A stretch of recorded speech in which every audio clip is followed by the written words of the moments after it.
The Tuning Fork, setting the tone for cultural activism through weekly encounters with cultural activists worldwide. Live on ICAI, Institute for Cultural Activism International. And after about an hour, then we actively engage with Linda. This is the Tuning Fork, and this is our 24th show. We're very excited about that. We don't know how we've done this, but as Victoria knows and other producers, it's hard to just sort of connect with one show that happened in the past. It's a whole continuum. It's like this long-term opera. It's quite amazing and quite eclectic and beautiful. So Linda Weintraub is our guest, and we're really been looking forward to this for a long time. Oh, Julie Harrison's tuning in from Ancramdale. Hi, Julie. Is that your photo? Hi. Sorry. I'm eating my lunch. We want to take this moment to introduce you to your neighbor, Victoria Vesna, who's now a few miles away from you. Oh, okay. Yeah. Excellent. And hi, Linda. Linda's there. Hi, how are you? Maybe I can't be heard. I don't know.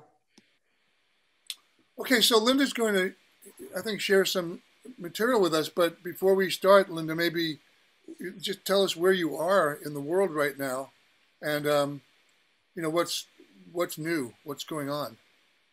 Oh, there's nothing that's not new. I'm starting a whole new life up in Ithaca, New York, where I moved in the fall after selling a beloved homestead in Rhinebeck. And we're starting at this late date in our lives all over again.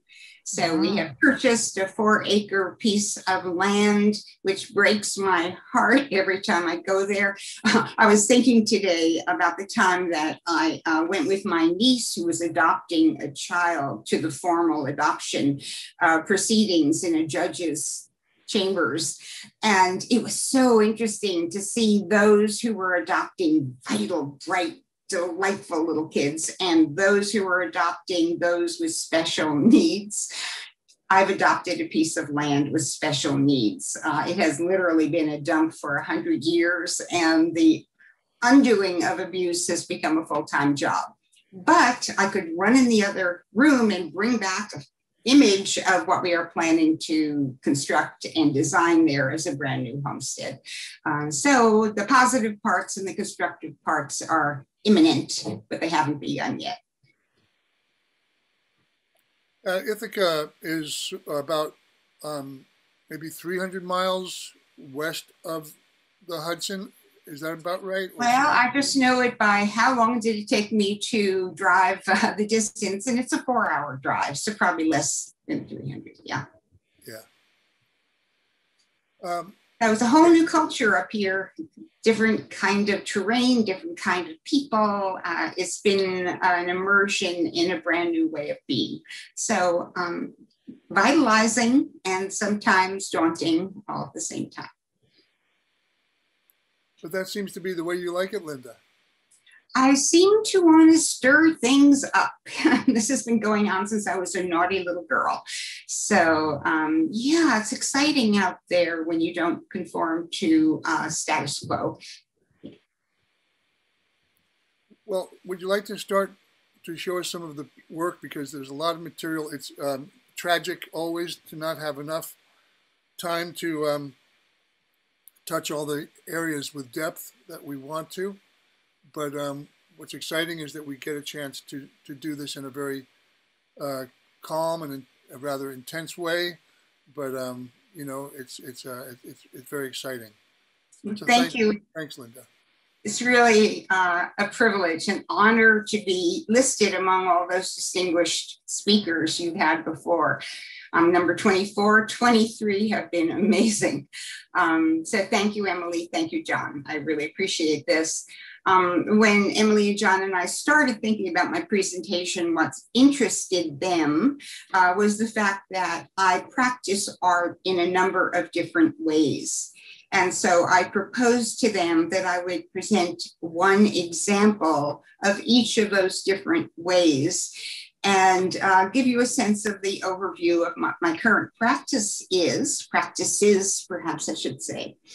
What I decided also to do, and when I was thinking back on the course of the trajectory that got me to where I am now, and how it is being manifested, it occurred to me that there was probably a crucial moment in my life that introduced this particular manifestation.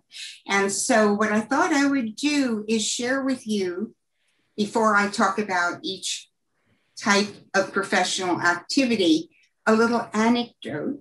And I'm happy to do that, not because it's interesting about me and my particular way of being in the world, but each of these anecdotes that occurred to me really does reveal something of cultural significance, and I think it would apply to everybody. So I'm going to begin, and I'm going to be talking, first iteration is going to be in terms of my most recent book. I am an author. And the anecdote I'd like to share that was really influential in formulating the ideas in this book occurred on a brutally hot day in New York City when I was waiting for a bus. And right opposite in the street where I was standing, there were some workmen. Now, I am wearing a tiny little cotton dress and sandals, and I am melting in the heat. I could just feel the heat coming up out of the sidewalk in the street. And the workers were jackhammering the street, wearing boots and caps and gloves and protective gear. And they're rat-tat-tat-tat-tat-tat into the asphalt, and dust is flying everywhere. They could hardly breathe. And I remember saying to myself, these poor men, they must have the most terrible job in all the world. So I'm about to show you an image. So here we go. Okay, here we go. So there's a hot day. There are these men working in the street. There's me saying, oh, these men must have the worst job in all the world. And I go back into the bus shelter where I was standing, and I look at the wall, and there is a poster. It's this poster of Mike Rowe, who the poster was promoting the television show that had been on for years and years and years called Dirty Jobs. And perhaps you're familiar with it, but in this show, Mike Rowe exposes himself to what are considered the most unappealing ways to earn a living. Everybody gets grossed out, and it's an entertainment of sorts. So I'm looking at this poster, and I'm reading all of the entries of what is considered the really worst job. And jackhammer operators did not appear on this list. Then I look again and I realize almost no interactions with machines appeared on this list. So can you see how every splotch on his face has a line going out from it, identifying the profession, presumably, that caused such a mess? So what I noticed in that flash is that almost all of the entries involved interactions with organic matter. So I wrote down a few. So what do you think about this? One was bat cave scavenger, another catfish noodler, roadkill collector, pig farmer, chicken sexer, avian vomitologist, worm dung farmer. You got it? On and on. So clearly the producers of this show were reinforcing and buying into a cultural bias against interactions with material that had to do with digestion, excretion, sex, birth, death, anything that is true to the living organism and that enables that organism to survive. So I began to think, isn't it interesting that these organic substances of biology are reviled? And why is it that by implication, we seem to prefer sterile substances that are inert. We like things that are electronic, that are covered up with metal and plastic. The material preference that doesn't gross us out is rigid, hard, impermeable, stiff, dry, odorless. When the materials that produce aversion are mushy, spongy, slimy, oozy, gooey, and smelly. So I found that as I left here and began to think about this phenomena, I began to realize how much attention we have paid to creating ways to separate our body from organic substances. So I made a list. Here it is. Tools like shovels, utensils like spoons, devices like thermometers, instruments like brushes, clothing like boots, apparatus like food repellents, appliances like garbage disposals. Got it? So I'd like to tell you about one work of art by an artist who really dramatizes this revulsion.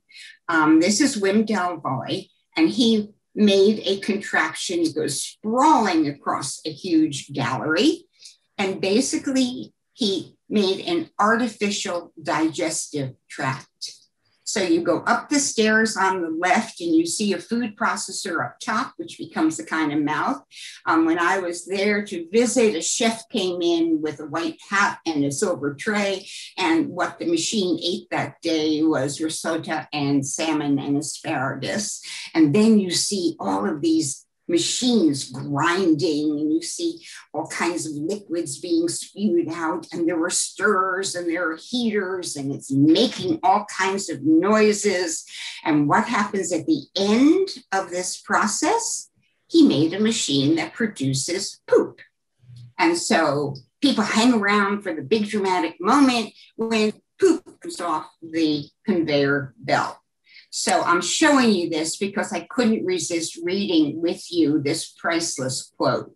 So the artist says, for people who have to clean up the shit, literally the shit from his machine, the machine no longer does anything for them aesthetically because the shit comes from no one. It's not shit from a friend or a girlfriend. It's shit from a machine. So it's clean.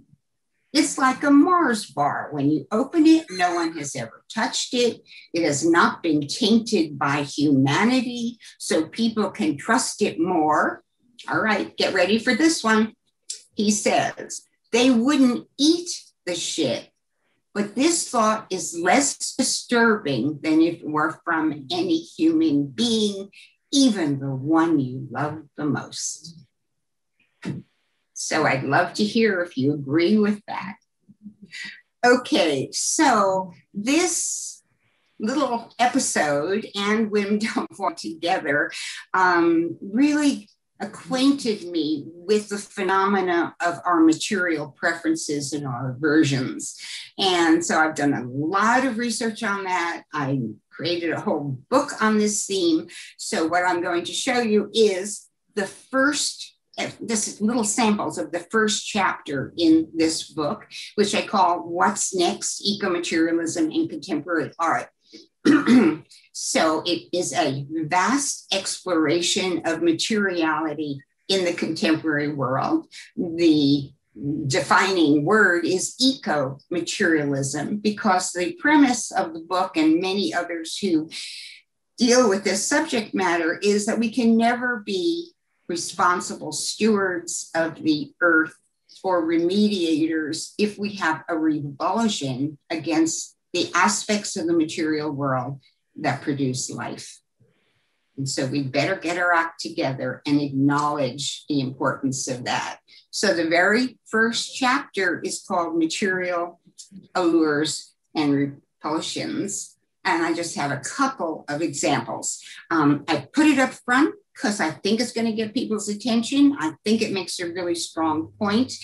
And what I was so eager to show here is that these artists are not camouflaging these materials. They're not thinking of it as waste. They're interacting with them in a public way, whereas mostly when we interact with these materials from our bodies, we do it in private, and we are likely to do some scrubbing after.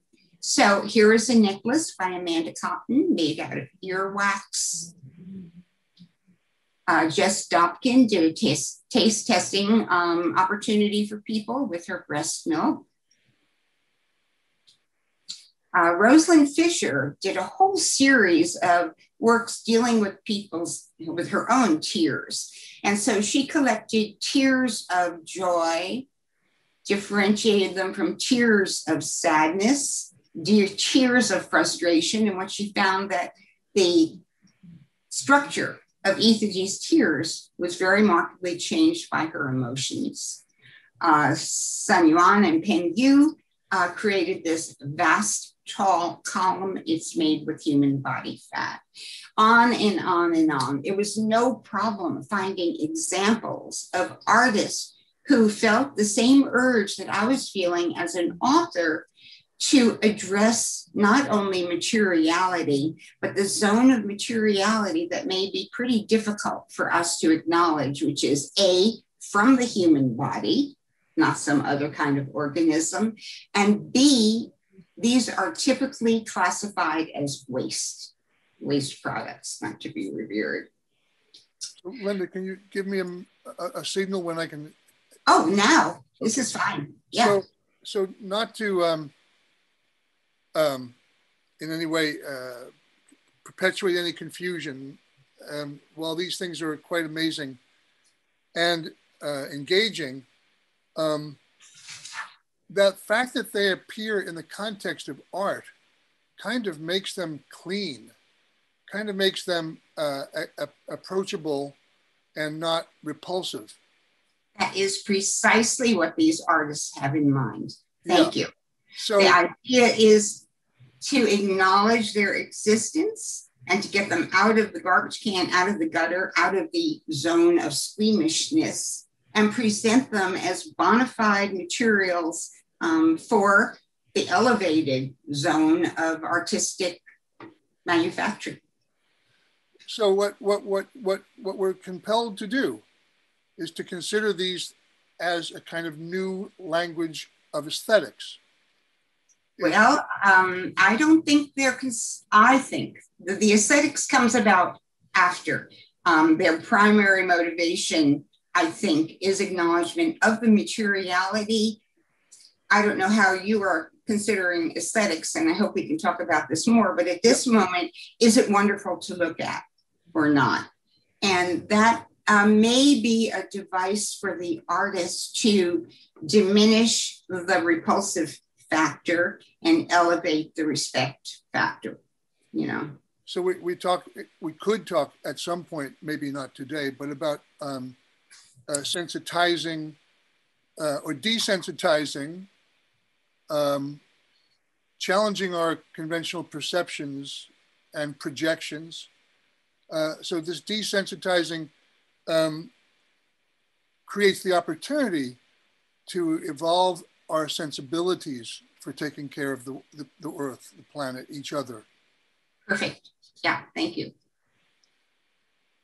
Okay, should we go on? Yeah. Okay. All right. So I'm also a curator, and I'm really eager to show you a source of inspiration in the form of this. I guess I'd call it an anecdote. I've got a bunch of grandkids. One of my grandsons is a teenager. When we spend time together, we have developed a kind of an exchange communication. So he comes and spends some time with me, and I introduce him to the films I love and the poetry I love and whatever else comes from my culture. And then I always invite him to share with me elements of his culture. He loves fashion, and he loves all the kids' stuff. And it's been really interesting to get a tutorial from an 18-year-old. So that's how I was introduced to heavy metal music. And I did a little bit of reading about it, and I realized how it is the intention of these heavy metal bands to provoke, to flaunt their disregard for taboos, to present us with the most unsettling kind of material. Also, they are rebels in anything that had to do with social politeness and cleanliness was absolutely out of their realm. And the history is really fraught with congressional oversight and accusations of blasphemy and devil worship and a lot of drama around this. So I wasn't looking for this revelation, but there it came to me that these musicians went beyond just physical, organic, biological materials. They amped it up to include what is possibly more revolting to more people even than those substances. And that is the decomposition, the putrefaction of the organic matter as it decomposes. So here are just some of the images coming from the heavy metal group that relish and celebrate exactly what most people would find the most disgusting. So this is lust of decay, this is decomposed, this is abnormality by decomposition of entrails, 6 feet under, nightmares of the decomposed. This is grave diggers, putrid pile. This is the quote, food for maggots. I made a list. It is worth listening to, I think. Lust of decay, man must die, mortal decay, decompose, still like decay, putrid pile, garden of decay, years of decay, garden of bones, our kingdom of decay, internal decay, stench of decay, display of decay, house of decay, years of decay, sounds of decay, divine decay. All right, what do we do with this? Here is a sensibility about the material world and a component of it, which is the most essential to the perpetuation of life, or equally as essential to the perpetuation of life. So I decided to create an exhibition on this theme. And the title of the exhibition is Beyond Death. It is in proposal stage. I'm really eager to share it with the world if there is an institution anywhere that would consider it. And what I try to do with this project is to reverse the association of putrefaction and decay, changing it from revulsion and squeamishness to, well, I guess there would be a hierarchy, like acknowledgement of its importance, appreciation, and maybe even honoring it, celebrating it. So I have a whole list of artists who are working with the post-death scenario. One of them is Terikka Hapuja, a wonderful Finnish artist who was able to acquire newly deceased animals who she laid down on a temperature sensitive film so that as the bodies cooled off, she photographed them and the images became smaller and smaller and smaller, giving evidence of one of the processes during the post-death drama. And she says, as we die, the difference between us and our surroundings vanish. We give away the energy needed for sustaining life, lose the coherent form of our body, and finally, we become dust. What is key to a lot of this work is that when we are alive, we consume resources to maintain our energy and our physical beings.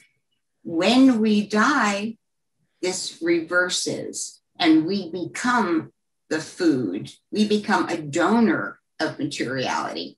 So Jae-Rim Lee created an infinity burial suit for herself, and she's willing to share with others.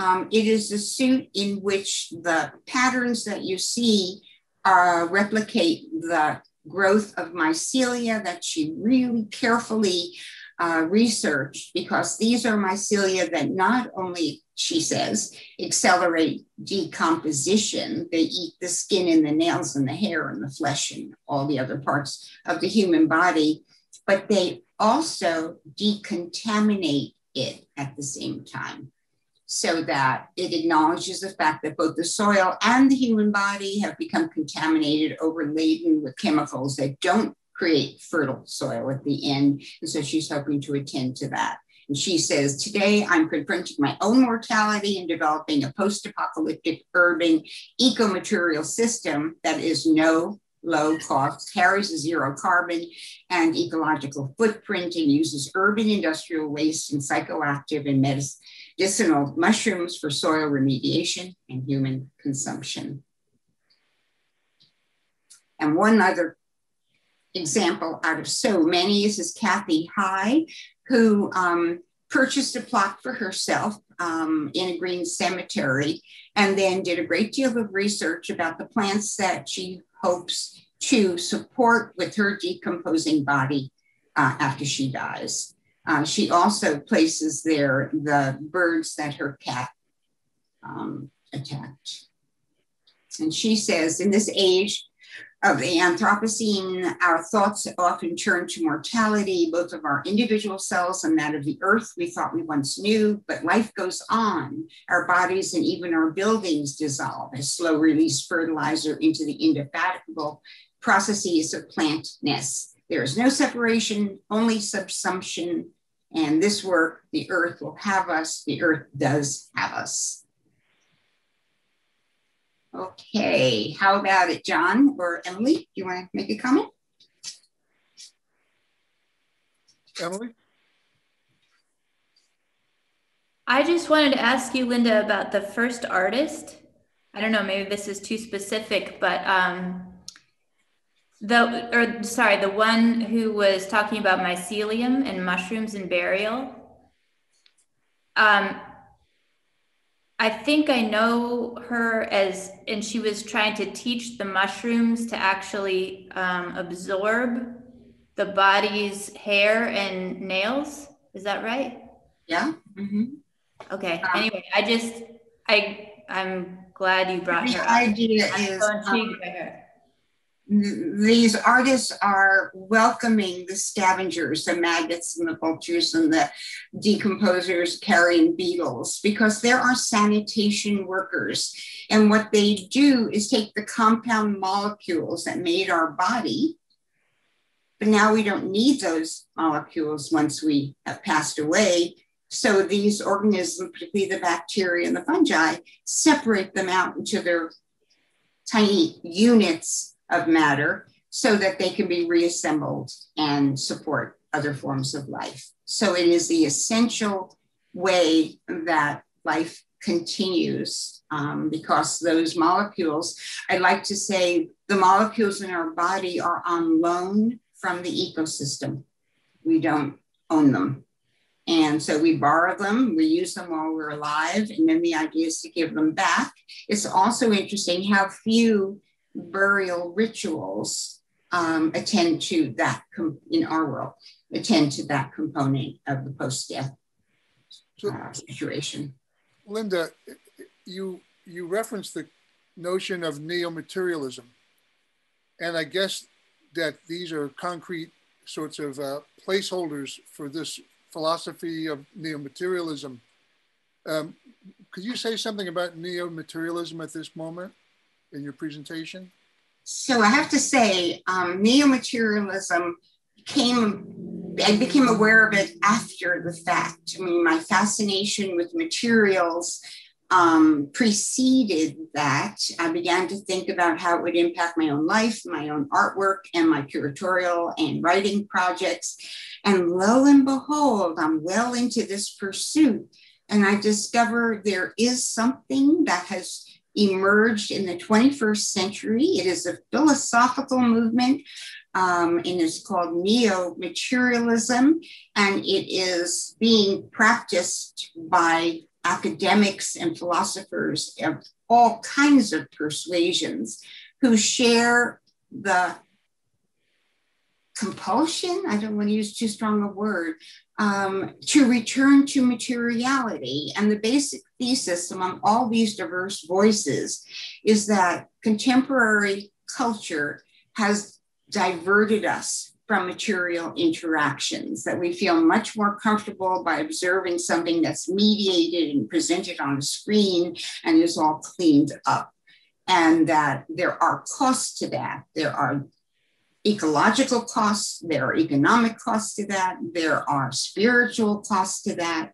And so there has been this upswelling of research and literature, and here we see examples of art that seem to share the impulse and show the necessity of us reacquainting ourselves with the material world. I don't know anybody who is a neo-materialist who says we have to abandon our technology and give up all the other conveniences and progressions that we've enjoyed. But boy, we have to balance it. And so there is a movement. So I began to think about this and wonder, would there be any artists who share my interest? So the first thing that happened is, wow, I kept coming for more and more of these artists who are doing exactly that. And even after that, I learned that there's a philosophical movement that is already grounding this in intellectual rigor. And I highly recommend just tasting it. It is fascinating. I know, Emily, you and John are interested in activism and radicalism. I believe this is about as radical a transformation of contemporary values as could be. And so the reason why I titled the book, What's Next, is that I'm really hoping that people will see this in terms of a cultural revolution and so on. So this neo-materialism, let's maybe think of it as a new relationship to material.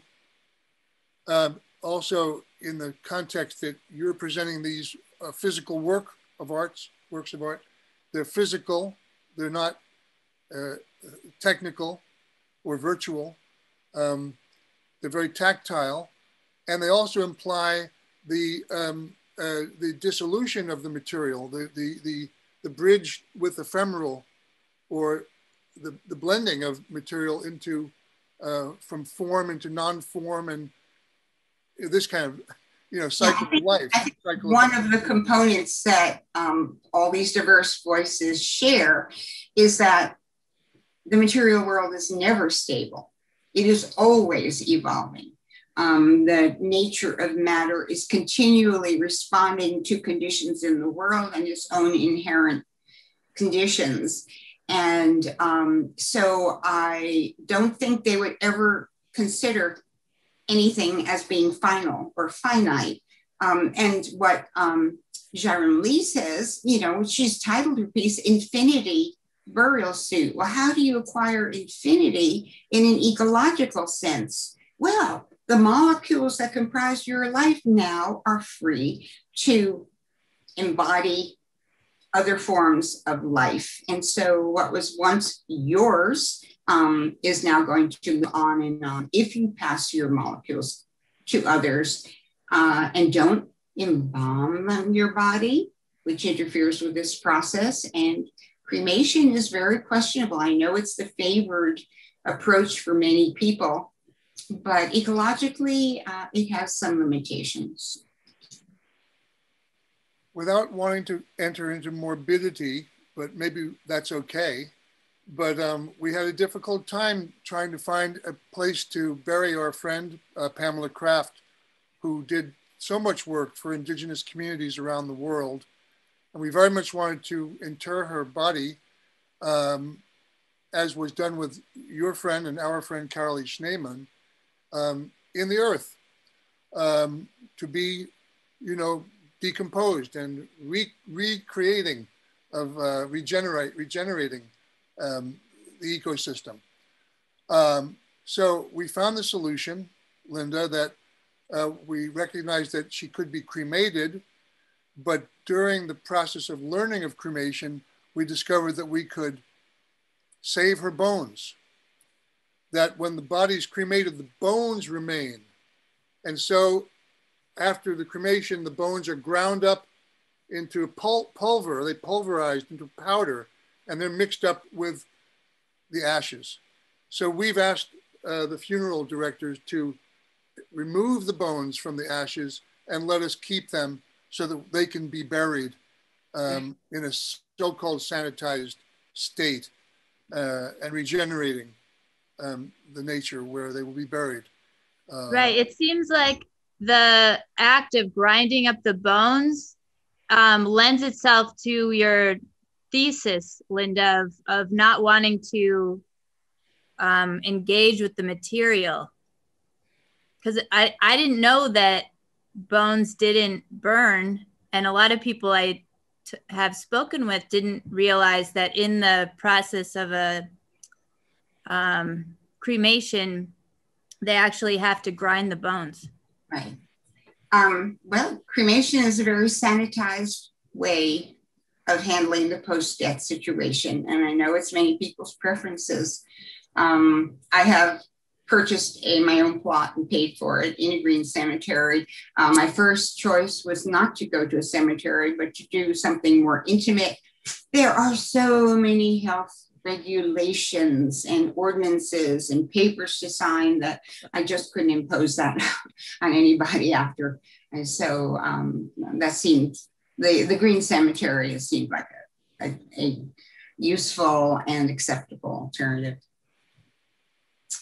Okay, I'm a homesteader. I don't know what to say about this. I'm going to show you a bunch of images, and there's just too much to talk about. But I will tell you about the moment when my life was absolutely transformed. This may be the pivotal experience of my life. I love the question that John posed to me earlier, and I should prepare myself for answering, and that is, was there a life-altering moment when your realization about the world was completely changed? And I was thinking, yes, indeed, it was this, but it wasn't a big dramatic event. It was the tiniest little offhand comment, 3 words, little words, and it just rocked my sensibilities to the very core. So the story is this. I guess I should go back and say my husband and I have designed, this was our 8th house. We're currently doing our 9th house. So we have a history of purchasing rundown or raw land and creating dwellings on it. When we purchased this 11-acre property that you're looking at here, it was like beyond more wonderful than anything that we had done previous to this. And I was on the phone, I was talking to an artist and describing to him this raw land with no structures, had not been attended to for 100 or more years. And he asked me to tell him about it. So I told him about the meadow and the distant mountain views and the fact that the sun sets over the west. We can watch the sunset over the Catskills every night. And there was a stream that was rippling on the edge of the property. And I distinctly remember my last words. I was exuberant and I said, "It's so beautiful." And what I got was a long silence. And I just felt something was churning, something was happening. And I held on, waited for his response, which finally came. So I had said, It's so beautiful. And his response to that was, is that all? Hung up the phone and started my new life, literally. Because I was born in Elizabeth, New Jersey, an industrial city. I didn't have much acquaintance with beautiful environments and landscapes. And I was responding to this piece of land as if I was an artist, looking at landscape. And it pleased my eye. And I was making at that point no other demands or requests of this piece of land. I was perfectly happy because it looked so good. And then when he said, is that all? I remember going outside, wandering over this property. We hadn't even touched it yet, with a whole new mindset. And that is, what else can land be? What should I want of it? What can it provide for me other than beauty? So the first thing I noticed is, well, there are a lot of stones on this property. Maybe this could be a resource. And as a matter of fact, I have done a lot of stone building all through. Here's the inside. These stones come from the outside. There was fuel for our wood stove. There was other wood for construction purposes. There was water that was fresh and full of minerals. We directed the water itself from the stream so that it enhanced the fertility of the land. We created gathering places like this fire pit right off the dining room of the house. And so the first surge of what can land be other than beautiful, I think really much settled into the category of what kind of resources kind of provide. I was also doing new foraging, which I had never done. And gradually, this is over the course of some years, I became uncomfortable with that and began to think, what can I contribute to the land, and what would I contribute if I could? And so my ecological mentor said, well, you want to create habitat, you want to introduce diverse forms of life, you want to increase the vitality of this land and the diversity. So I began to plant orchards and berries. I did a bee collection, maple syrup. This is a solitary bee habitat. We collected mushrooms. This is strawberry patch. Oops, I got all kinds of stuff. I was canning, we were foraging. This is a mushroom we actually caught. Then I started thinking, well, let's go into another category. So I began adding chickens, ducks, geese, turkeys, pheasants to our property. We got eggs. We had babies, love my babies. We have a pond outside, which the ducks all loved. We moved and started adding some mammals. We have sheep and pigs. These are turkeys. And we're using everything. So if the animals produce waste, we use the waste, thank them for that. And they provided us in exchange with our own sustenance. I would always plant a big area of the garden just for the favorite foods of the rabbits and the chickens and the other kinds of animals. We had a complete immersion on the homestead of the much as we could possibly arrange in order to sustain ourselves on that little local piece of land. It became the most ultimate and rewarding experience of a lifetime. It has been my pleasure to include others in the process, and it is never unemotional, but to participate in the entirety of the life process, to nurture, protect, and then thank the critter and utilize what it has to offer is a really deep and moving experience that so many people are denied today. So this is homesteading. And basically, what I want so much to do is introduce people to forms of interaction that used to be absolutely common, that were part of every person's experience until 150 years ago, and now have become so alien that it's kind of an unforgotten lifestyle. So I have a hobby. I have two lists. One is formerly common, currently extraordinary, and the other is currently extraordinary, formerly common. And almost everything that took place on the homestead would belong in one of those categories or the other. So I'm very happy to talk to you about this. I'm wondering what your reactions are. Well, Linda, if I could just continue with you until a few more minutes, but it's been one of the most exhilarating 50 minutes, I think, of our 24 shows. So, look, it seems to me, when I thought about your life this morning and wrote some questions for you, that you sort of occupied, and I was also very impressed, Linda, with your jewelry and your, the objects that you make, which integrate organic materials that change in smell, in shape, in form, in color, this sort of interstitial permanent state of change that you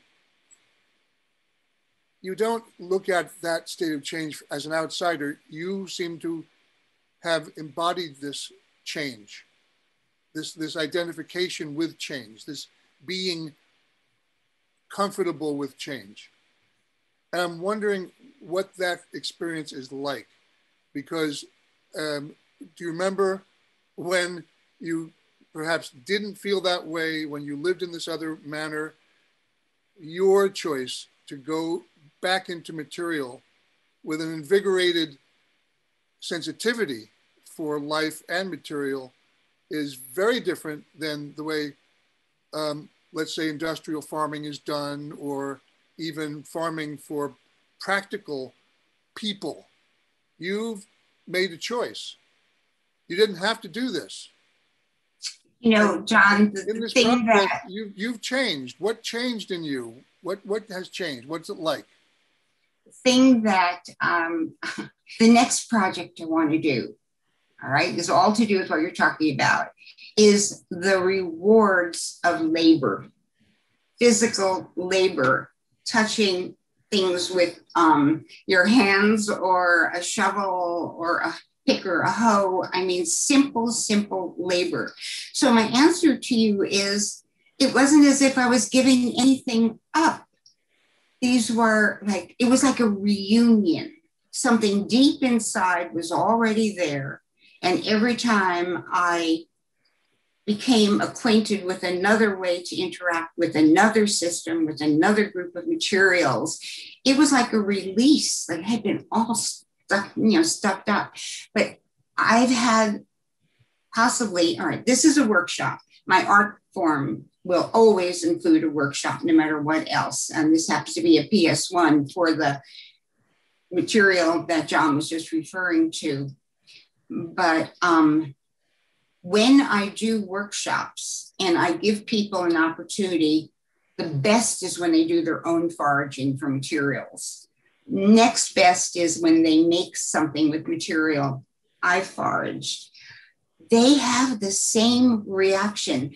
Victoria is here. I did a workshop at UCLA, and it was wide open. No students were assigned to come. They stopped in if they wanted to.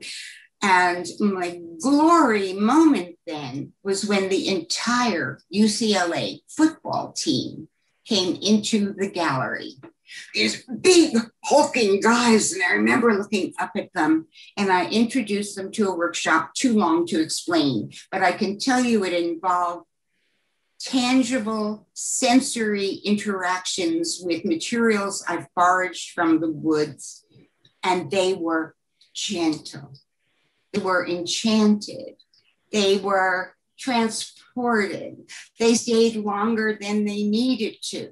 I will never forget one of these big line tackle guys, whatever it is, sitting on the floor with the feathers I had brought and throwing it in the air and watching it drift down in absolute silence. The student was enchanted.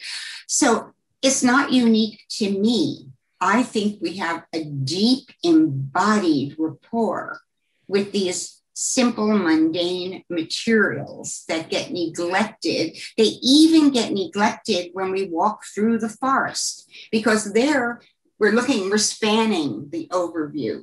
So when I can work with anybody, students in particular, get them down on their hands and knees, and we crawl from little part to little part, and we are in proximity so that we can touch, our noses are to the ground, we can smell, we can add to our appreciation what's there, the sensory interactions, like how does it smell? Is it moist? What is its temperature? What is its relationship to that funny little stone right at its side? And it's just been such a rewarding thing. So I welcome opportunities to get people together and to do this kind of activity, because if they're reluctant for the first minute, they're not reluctant after that. And I have not yet had anybody say, I'm bored or I'm disinterested, I'm going to walk away. It's, I think, so inherent to the human way of being in the world, and we've just denied ourselves. So it's like coming home. So may I just show what I do here? Is that okay, John? So I do all kinds of workshops and all. One of the things I do is to collect things, and I make brooches. I've made hundreds and hundreds of these. This is an ongoing process just with foraged materials. And so what do I do in order to share the intimacy with people who aren't out there foraging, who aren't making their own? The reason I make brooches is because it is attached to the body, and it's attached to the body exactly where the heart is. And it's a way of my introducing them to the fact that these items, if they come out of the life stream, have a dynamic, they have an energy, they have a warmth that needs to be rediscovered, or doesn't exist at all. So my rule is I give them away for free. I would never take any money for these. I do ask in return that these things be kept in circulation. So if you're not wearing it, that's fine. Give it to someone who will. If you don't have anybody who will, return it to the earth, because these are all biodegradable. And in the end, they will make a little contribution to the fertility of the soil. So Linda, here's a question that might require a more elegant response than there's time for, but perhaps just a simple idea, or as much as you want to elaborate. What differentiates ecologic activism from art eco or eco art activism? This is a more scholastic question.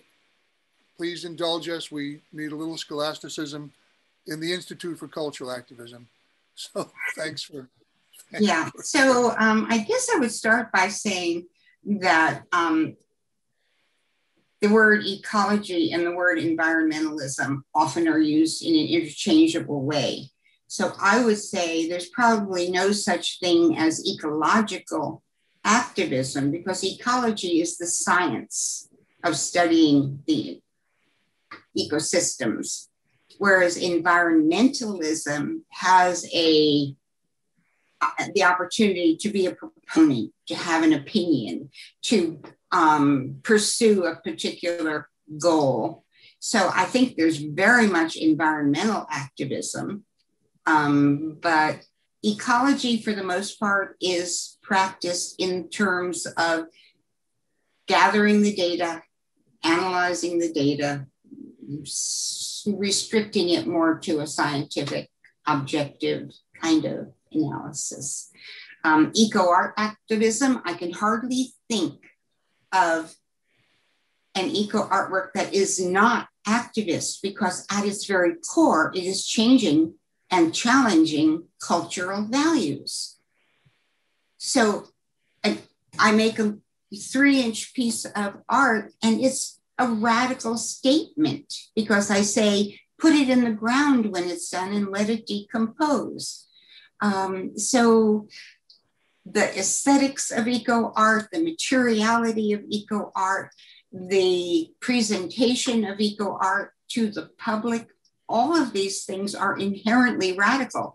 I don't think an eco artist has to say, I'm going to get out there and I'm going to do something activist today. It is inherent to eco art.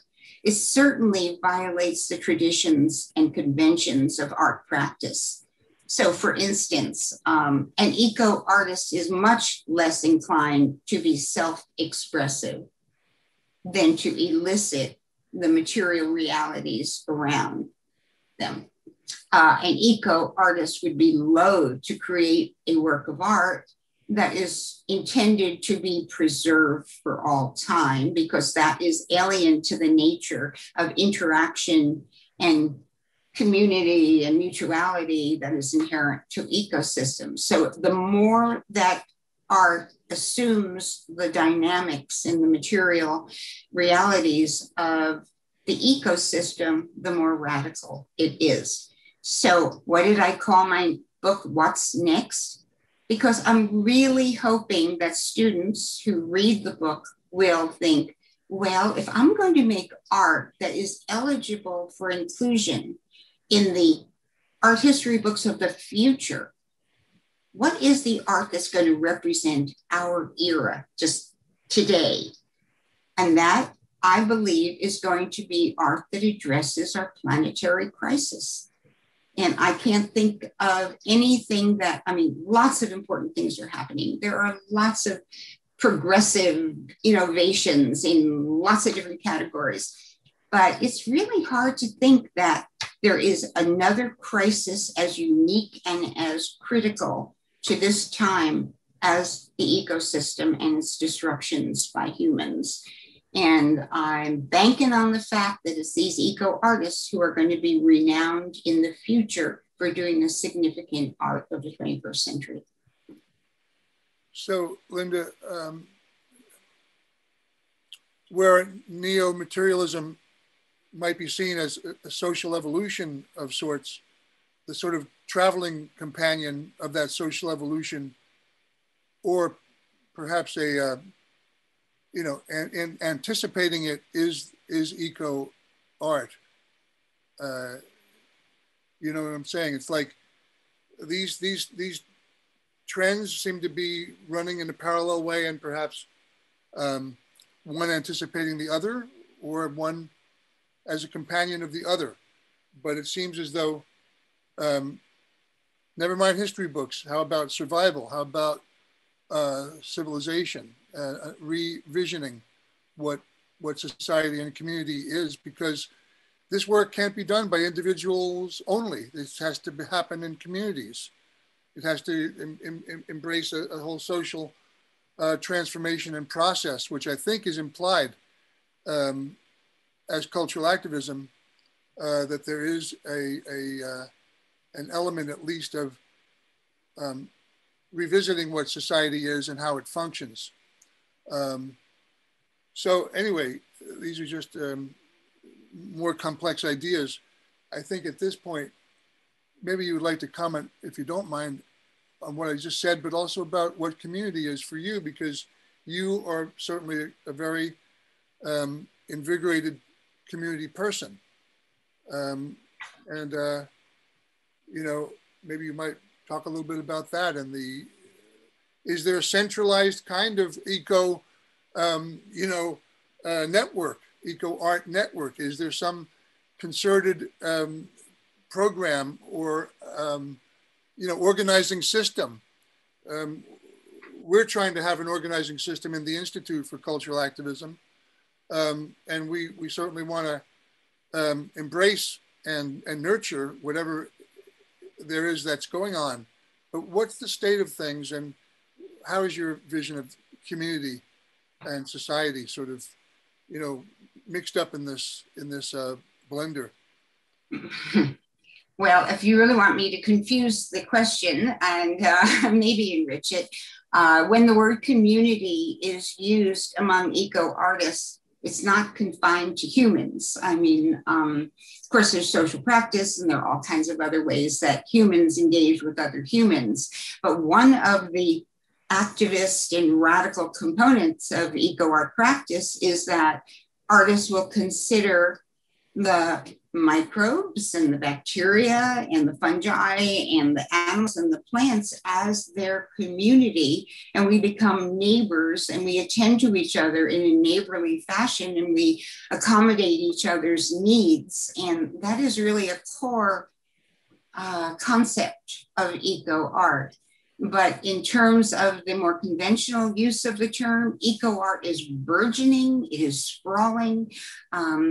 It is as difficult to define eco art as it is to define art. So you're going to find all kinds of groups and subgroups, some of them focusing on political work, some of them focusing on remediation and thinking that remediation is the only kind of art that can be considered truly ecological, whereas other people are doing reforestation or dealing with extinctions. Ecology in itself is such a sprawling enterprise. My sense is, yes, we need group effort. Yes, we also need individual effort. Yes, we also need political attention, governmental, municipal, every level. I mean, we've got to do this thing together.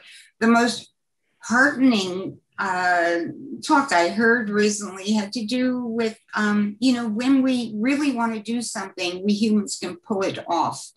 Like, unfortunately, what have we done? We've created a megaton atom bomb, but that was a culture-wide initiative. We've gone, launches to other planets.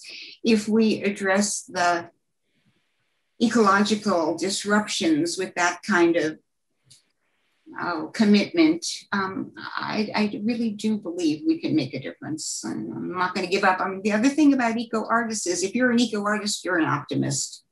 You're not going to be an eco-artist if you think nothing will change and it's only going to get worse and worse. Eco-artists are there to enlighten and reform and mediate and do positive work. So I'm making a lot of platitudes. I'm feeling uncomfortable about this, John. Well, no, perhaps now, I'm surrendering my moderating position to the intelligence and talent of other people here. And I thank you all for your patience with my naivete and. May I take 1 minute and just show what I'm working on right now in terms of book? Oh gosh, I have this delightful anecdote, but I guess we don't have time. But I've become increasingly aware of the fact that we have 30 minutes, Linda. Oh, can I tell you my anecdote? Last one. As we were just discussing, my little homestead had become a kind of a pilgrimage. And I've had all kinds of groups come and people linger in some student groups. And there is a camp right abutting the property in Rhinebeck.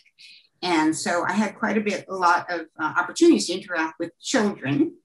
And when I could, I'd invite them up and we do a tour of all the animals in the gardens and whatever.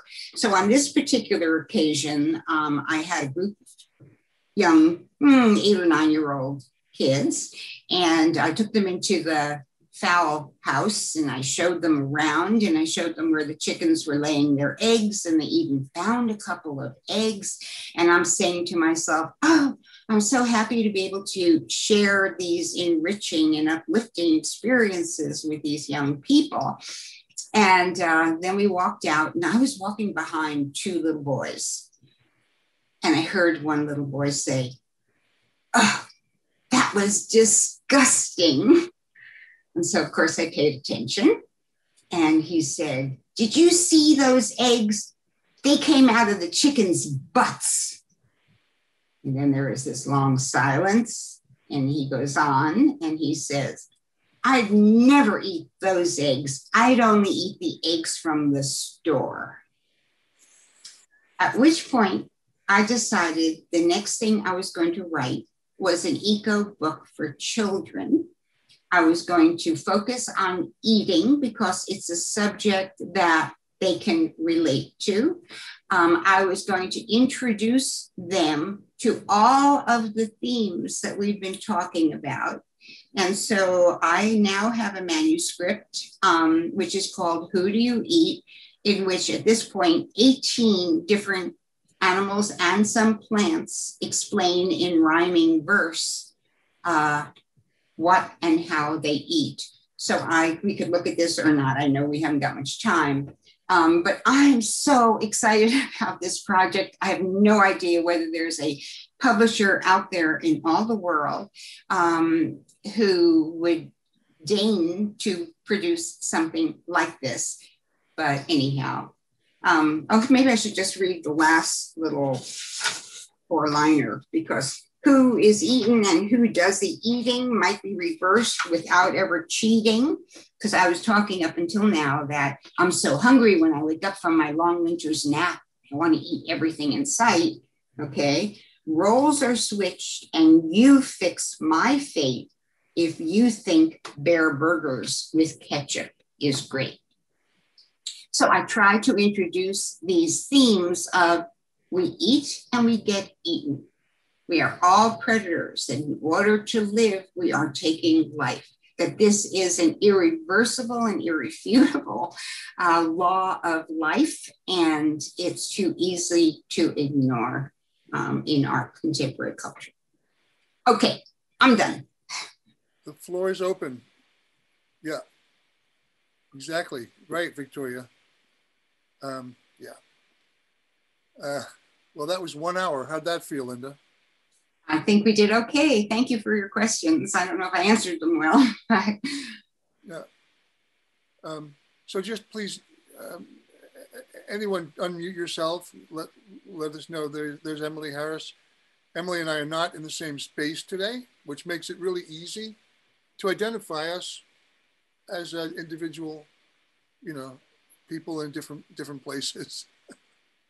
I'm wondering if for this question and answer, Linda, if you could stop sharing your screen so we could see everyone on the monitor.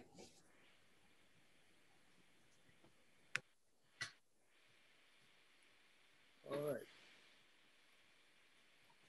Yes. Linda, while we may be waiting for questions or comments, how do you feel that the pandemic has sort of advanced the progress of eco activism and consciousness? And if I close this, am I going to do anything terrible? Hold on. We can stop it for ourselves, can't we, Emily? Stop share. You stop share, that's it. Oh, yeah. Perfect. Great. Thank you. Yeah. Okay. So I just pitched a question because I know sometimes other people are sort of formulating ideas and comments and questions. But how about that idea of what's happened in the last 13 months, 14 months, in terms of the networking, the movement, the intelligence of the work that's being produced, the opportunity we've had to, some of us, take advantage of going inside and being more in retreat type conditions where we confront our own issues and maybe become a little more clear about our priorities and our connection with the world, people, and flora and fauna. What's your perception and ideas about that? All that you're saying is totally true. I think it's also true that we are more conscious of our vulnerability. And it is my earnest hope that we begin to address why we are so vulnerable and what components of industrial, contemporary, corporate, global society is making us vulnerable. And if that's the case, what might we do to address it?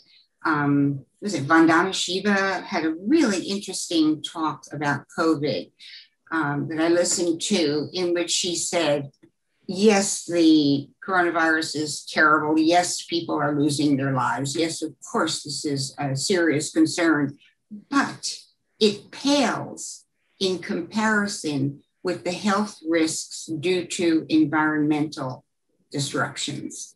And she went on to list all kinds of heart problems and diabetes and obesity and high blood pressure and autism. I mean, the list, she says, hundreds of thousands of people have died from COVID. That's really bad. Millions and millions have died from environmental distress. And she really was urging us to consider why we are vulnerable now. And what is the real enemy that we should be addressing? So she talks about the fact that we gathered up our resources and we addressed this issue with warlike fanaticism, and we got our vaccines out, and all that is true. We're capable of doing it, but we have, according to her and according to me, maybe we've misdirected some of the anxiety and some of the urgency. And so it was really thought-provoking. I'd love to hear what other people say and think about that.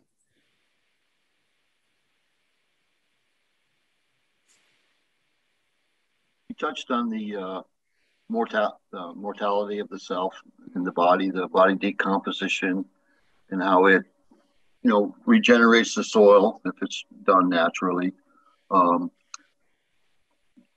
Native teachers that I'm study with, we believe in this symbiotic relationship with everything on the planet. The COVID to us is a lot of COVID is a part of us, as much a part of us as it is not, and that through this new format we have now, this digital format, this pixelation where we all can communicate with each other now, it's the belief in all these things that can affect us. That we believe that it's the belief that really actually causes the disease to affect us. And when we pass on, we believe that our bodies go back to the earth where they belong, but our spirit remains, and it will. So we're developing. I'm working on a book in a documentary film right now with my uncle, and we're discussing this idea of building our own emotional intelligence. To where when our time comes that we pass over, that we go over with this emotional intelligence of our connection to our spirit, and therefore we go on with choice. The materialism thing that we all consumed with. I've watched so many people. I walked my dog and I saw yard sales, and the guy says, "Look at this! All this stuff is for sale." And what happened? Well, the husband died. Mom got put in a nursing home. The kids came down and took all the jewelry and the guns and the cash, and everything else is for sale. I mean, literally everything. I went in the house and her makeup was still sitting in the bathroom where she last used it. So to me, it was like materialism and this consumption of media hype and all this is the poison. One thing I failed to say, which I think is so important, is that eco-materialism and neo-materialism have no relationship to Karl Marx's materialism or to materialism in terms of consumerism. As a matter of fact, it's the opposite. And I think it's really unfortunate that the same term appears in two different contexts like that. And the other thing I failed to say is that the new materialists not only respect and want to relish materials of the organic world, but they would pick up a pen and they say, you know what, we take this thing for granted, but it is a wonder of human ingenuity.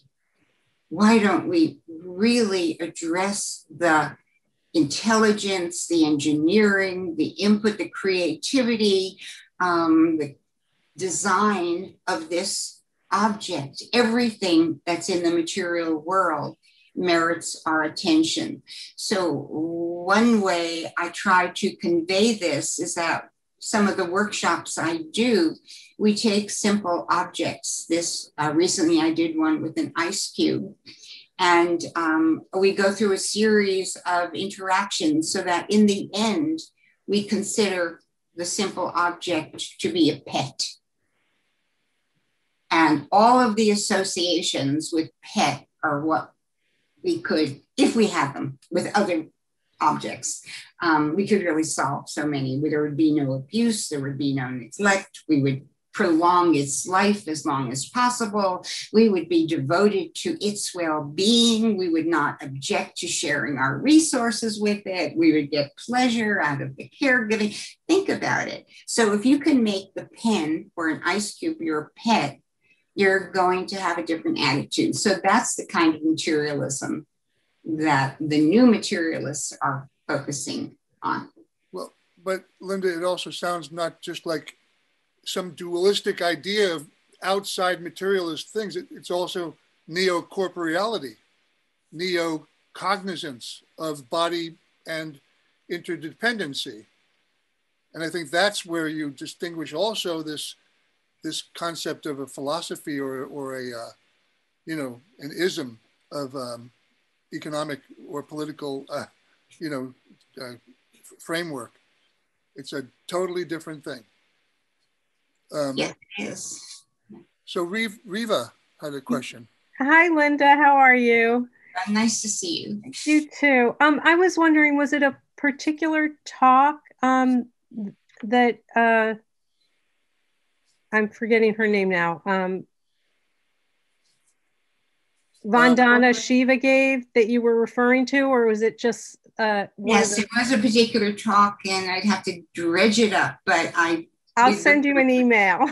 Okay. Otherwise, I'll just Google it. I'm sure I can find something. I would love to share it with whoever would listen, because it just made me put the COVID crisis into a perspective that was not, the perimeter was greatly expanded, and it made me consider all the other implications of this particular situation. Well, just hearing you say it in that small bit sort of took a layer of worry off me in a weird way, like in terms of the daily worry about the pandemic. It just really puts it in perspective. Exactly. Yeah. Mm-hmm. Yeah. Hey, so I'm curious, among you, how many of you have been aware of neo-materialism, which I prefer to call eco-materialism, to put the emphasis on the way it can impact our interactions with. So Victoria, who taught it to you, Victoria? Yours truly. It's amazing to me, because I honestly urge you to look this thing up. There is a vast amount of literature and research being done, and I didn't know about it. I couldn't find people to know about it. Yeah? I have a question. I'm curious how you're approaching your new project. After all the experiences, and I didn't even realize 8 homes that you built. I'm having trouble understanding. Is anybody helping? Just speak a little louder, Victoria. That's all. A little louder. I can also post it. I'm curious how you're changing your approach to the new building, the new home that you're building after all the experiences you've had in the past. It is evolving in a really interesting way. We're finding that there are new commercially available materials that we are going to incorporate rather than doing everything in a handcrafted way. For instance, if you're at all interested, there is something called cow wall, which is a way of getting light into your building without losing the heat. Windows are so inefficient in terms of their insulation capacity. So you can accomplish a couple of things. You get light in and insulation. We want light and we want to welcome, the sun into our dwelling. So that's an example where industry has come up with a solution that we wouldn't have had otherwise. And it's going to give the house a different character. I just want to mention, I think that our friend Babette is here, I think from Holland in a 3-2 country code. So hi, Babette. Hope you're feeling okay over there. It's a little bit late in the evening. And thanks for being here. If we go back to the digestion poop machine, that's quite an iconic sort of image and idea to it's very sticky in my head. But it comes back to the idea of aesthetics for me, and how it is that these kind of disruptive cultural interventions, like cultural activism, how they sort of use something that's very familiar to us, but elements that are familiar, but bring a whole other access to these familiar things that blow our reference systems out of the water. Well, that's an immense contribution that cultural activism can make, and to somehow this, I think it needs to be tagged. I think we need to attribute more importance to this method of education or intelligence that's a very inclusive kind of holistic perspective. It's not just, and I say just, political activism. It embraces political activism, but it's a little bit more complex. It's more premeditated, and we in any way do not want to diminish the urgency of political activism. On the contrary, but cultural activism has a little more sort of endurance. Well, I would call this biological activism, to reconnect us with our bodies, to see displayed before us in a 200-foot installation what takes place between our hip bones without us even thinking about it. And it's automatic. This artist devoted a lot of time and research. And he's done different versions. So he's got the mini version and the turbo version, different kinds. But I agree with you, John. I think it's really a different form of activism. What do you think about calling it biological activism? To acknowledge our body's apparatus, not take it for granted, to maybe attend to our bodies with more appreciation than we might have had otherwise. I don't know. What do you think?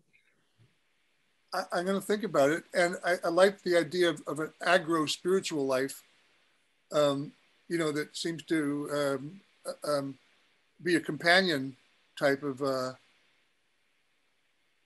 learning that you're going through, Linda. Can you talk a little bit about the spiritual component as part of this whole thing? The more ephemeral, sorts of epiphanies or awarenesses that can travel with this kind of work. And is that what's leading the work, or is that what happens as a benefit of the work? Talk a little bit about that dimension if you can, and maybe you don't feel comfortable talking about it. No, I'm happy to talk about it. And that is, I have never felt the need to pursue spiritual enlightenment as a direct goal. because my interactions have provided that through sometimes what other people would call labor, some arduous work, or a necessary functional interaction with materials. And that can be so amazingly rewarding isn't the word, enlightening. I mean, it would have to be something like enlightenment. So I've always had, it's like, okay, today I'm going to be happy. What am I going to do to make myself happy? I don't think you can do that. It's like happiness is a byproduct of a situation. For me, spiritual fulfillment is a byproduct, it's an outcome. And it's very hard for me to think that a direct quest, a defined pursuit, could be as sustaining as this kind of activity. What I just said, I think probably should be referred to with a little more insistence, and that is to have the spiritual come out of the functional. That is where very few people look for it. And I'm telling you, that is where it resides for me, maybe for others. So, Linda, there's this idea of stewardship and being a custodian of some kind of the physical world and all the beings and organisms that are in it. It seems that when we take care of the physical world, maybe we're taking care of ourselves, and maybe that does make us physically happy, not conceptually happy, but there's a physical kind of intelligence that responds to curating and nurturing each other and the planet. When one is severely depressed, it's advised that they do things for other people, and that alleviates and liberates them from the pattern of depression, because there's an actual benefit that's visible from their actions. And so the earth also needs that healing, that nurturing, and I don't see why the non-conceptual experience of laboring with, flora and fauna would not be radically enlightening and liberating, and put everything into another perspective and context that we normally dwell on, these mundane, more habituated, addictive patterns we have. There's such a simple way to refer to this, and that is you get a sense of belonging. I mean, we live on the earth, but we don't integrate our lives with it. But it's like, as I said before, you get the feeling you're going home on the earth. It's there. Ron, I'm really curious about your traditions and how much of this resonates with what you study and participate in. Ron Daniels. Yes, a lot of it is resonating. I see a lot of parallels, fragmented parallels of that we're all kind of discovering the same things. A lot of people want to call this great awakening, a great enlightenment that's coming across the entire earth, and all the people that live in it. I see the parallels, and like I said, there's fragmented participles of each.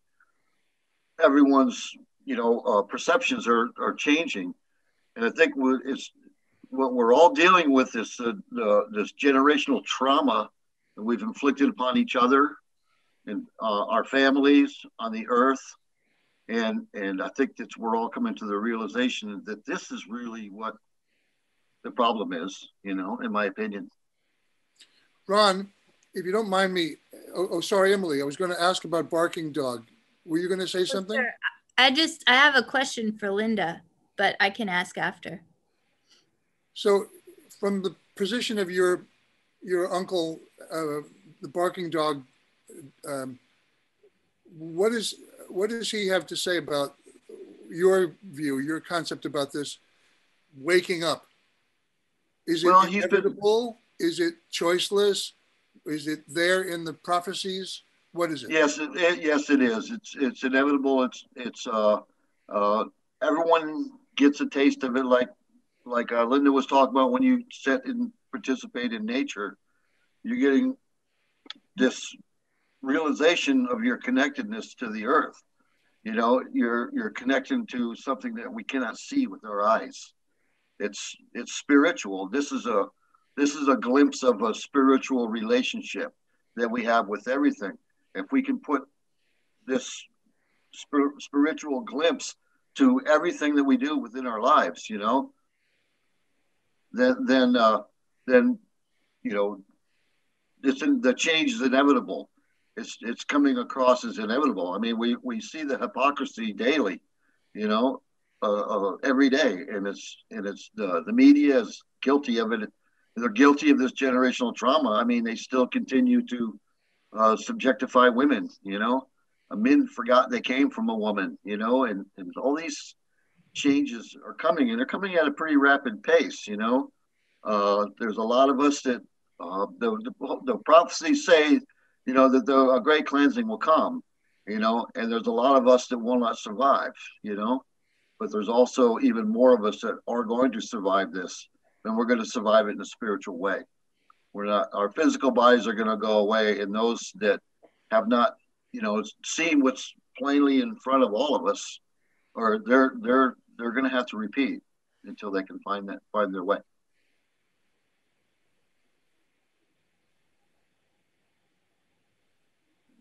If that answered your question, John, we're almost finished with the book. There's Daryl just got a new book called The Global Brain, and it's written by this PhD from Tel Aviv University, and it was his missing link between the scientific and what he's been talking about, because, you know, we're talking about something that's ethereal, you know, just like Linda is talking about. These are ethereal subjects, and this has given him we've been waiting for the forward of the book, you know, to get the publication going. And he finally, this doctor in Tel Aviv University has connected scientifically with what he's trying to say spiritually. So it's great progress is being made, and it's been very an epiphany moment for him and for all of us. I think the book is going to really be sensational and life-changing. Linda, I just would invite you to watch the the broadcast we did with barking dog Daryl Brown, Chief Barking Dog, back in October. That's the gentleman that Ron is referring to, his uncle. Thank you. I'd like to do that. So there's Julie Harrison. Hi. Yeah, I have to run, but Linda, God, you're amazing. I can't believe you left your homestead, but onward, you know, to the next chapter. I just love everything you've talked about tonight, and I wish you luck in finding a publisher. That this book sounds fantastic. Everything. You're just amazing. You're one of my heroes. So I wanted to let. Thank you. I so want much to tell you that. Yeah, it. I need to tell you that before I have to leave. So really, really appreciate this, and thank you, Tuning Fork, for hosting. Thank you. See you soon, Julie. Okay. Yeah. Take care. Thank you. Well, Gordon, I think we don't have much time left, right. But I was really curious to kind of continue on or continue off of Victoria's question of now that you're doing this final house or homestead, is there anything you're doing differently in terms of like taking more time to find the site, or I know you're involved in a lot of remediation of the land. How is this experience different than past ones, or how are you looking at it? Are you asking different questions? Lots of different questions. Let's see. The first time we undertook a homesteading life, it wasn't as if we came with a formed vision of what we wanted. So incrementally, little by little, I plant a few fruit trees, and then, oh, maybe we could have a whole orchard, or gosh, maybe we should put some bees near the fruit trees. They're such good pollen, So it just evolved. And so it was like every year I became familiar with another life-sustaining process. It's not like that now. I've been around. I know what's involved. And so my head is just full because I want to do it all right now. And the other thing that's frankly, confidentially, I don't know, providing some urgency is that my husband and I are old. We plant baby fruit trees. We're not going to see them grow. Do we think about how far into the future do we plan? The future suddenly has become a very potent topic, and it's not our future. And part of the issue with our future is how long am I going to be able to be lifting stone and digging ditches and doing all the things I love to do? So this project is fraught with not just moral dilemmas, although there's always that. There are these personal projections that are mortal dilemmas. Mortal, that's absolutely true. Thank you. No, it's not the same. Yes, I want to do it all. Is it reasonable to do it all? How much can we impose on the land initially? Does it need to be nurtured in a little more gradual and gentle fashion? I don't have answers to any of this. And you know what? I find myself needing guidance. So there is a very active permaculture community in this area. And it feels like I want to be a student again. Mm. And I mean, these people know the ecosystems here. They know the fauna, the flora, what wildlife is something that should be nurtured and which should be somehow avoided. And so I am reaching out to people now, where I was doing it, this big independent thing before. So, yeah. Thank you. Okay, Emily. We're timeless, Linda. We're timeless. You don't have to worry about your property, You'll leave behind a legacy, your books and your art. You've already left a legacy behind. So your timelessness will always be there, The funny thing is, John was talking about impermanence. It's all impermanent. The books are going to get dumped and ignored. The book that I put out 26 years ago and it's been selling for 26 years is getting put to rest. We've got 300 copies left, and everybody's like, that's it. So, I thought maybe we'd sell 2,000 copies if we're lucky, and it would be over with 22 years ago. So I don't expect longevity, and I very much respond to conditions that I see at the moment without thinking of posterity, and it's all okay. I gave away, before we moved, a dumpster full of my old records and notes and all evidence of my other life. I did the same thing. I gave up when I left Florida and I moved to Michigan. Everything that was my past life, I dug a hole and I burned it all. I was like, because it doesn't matter. It was liberating. It was so liberating. I couldn't believe how liberating it felt, because really, who cares? Nobody, it didn't matter to anyone unless they could make money off of me. I used to be a general contractor for 38 years. So all that mattered was to people who could make money off of me, And when I gave up that ability for people to take advantage of me, it was the most liberating thing ever for me. Great. Yes. I appreciate you, Linda. Thank you so much for being on today. Oh, well, I thank you all for listening. I really appreciate it. And feedback anytime. I'd love to hear from you. Don't hesitate to get in touch. So I think Sally Harris and Ron Smith both have hi, Sally. Hi. Thanks, Linda. You're just a wonderful spirit. Love you. Thank you. Love you too. Appreciate it. That's Emily's mother. Oh, wow. How nice. I've noticed the same last names, but it's not such an unusual last name. Where are you? In Afton, Minnesota. In where? Afton, Minnesota. Oh, you're far, far away. Is that where Emily grew up? Yes. Well, thank you for tuning in. Yeah, thank you. Ron has a complicated question or requires a complicated answer. I don't know. Not tonight, Ron? No, go ahead. It's a simple question, but it may require a longer answer than we have time for right now, especially since I have to get to another meeting. But thank you for this presentation. It's quite remarkable to me. Not only the new material, but how it resonates with some of the older material that I'm familiar with. But my question is, in an art form that is so impermanent and is so tied to cycles of the earth, to returning to the earth, it seems to me like documentation becomes a really critical part in all of this, especially if we're leaving a legacy for the future. So other than photographs, video, film, are there new ways of documenting this work that we should be aware of?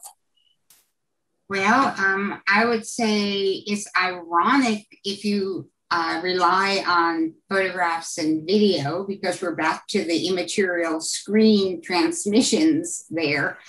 And my sense is, you know, the garden that is growing and is perpetuated by the decomposition of the artist's body is the enduring mark, with a little marker to indicate how that garden came to be. I mean, I just think it's part of reinventing culture, you know, and to see us in a larger context where it's not just for human consumption. And, our audience may not be human at all. You know, we may be making art for a multi-species population that don't even know that they're benefiting from an artwork. So we're... Okay. I'm going to say then, what you're suggesting maybe is a radically different kind of documentation for this work. That is why eco art is Yes, it absolutely. There is, I can't think of a single component of conventional art that can be perpetuated and still call work really ecologically oriented. So there's our challenge, there's our joy. It's exciting out there. It's a pioneering world, new frontier. And, you know, I'm in a high recruitment mode, which is why the last 2 books before the current thing I'm writing were textbooks. And I'm really trying to instill, particularly college art students, with these possibilities. Thank you. Thank you. And Linda, is there a central kind of organizing, you know, system? No. Would there be a and I almost think that that would be a violation of ecology's principles. I mean, it's so fluid. They're forever reacting to new inputs, and it has to be able to move. It's multifaceted. There are lots and lots of groups. They are all doing their own thing. And I would be very happy if there never was a centralized unit or even a shared definition of what eco art is. I mean, all I say when I am asked is that eco art is art made with the intention of preserving or protecting the natural environment. You know, and it can do that in a zillion different ways. I'm excited about the idea of bioactivism, and I'm thinking about it, you know, as you suggested, and maybe evo activism, evolutionary activism. I don't know, but let's stay active. How about mutation activism? Yeah, sure. Yeah. Thanks, Ron. Ron Smith. Yep. So long. Be careful out there. Okay, thank you, everybody. Thank you, Linda. Yep. Bye-bye. Have a good night, Linda. We'll see you up You in as Ithaca well. sometime. Thank you, John. Okay. Bye-bye. Good night. Pleasure. Thanks, Ron. Bye. You're welcome. Bye, Sally. Take care, all. So long, Greg. Babette, love you. The Tuning Fork, setting the tone for cultural activism through weekly encounters with cultural activists worldwide. Live on ICAI, Institute for Cultural Activism International.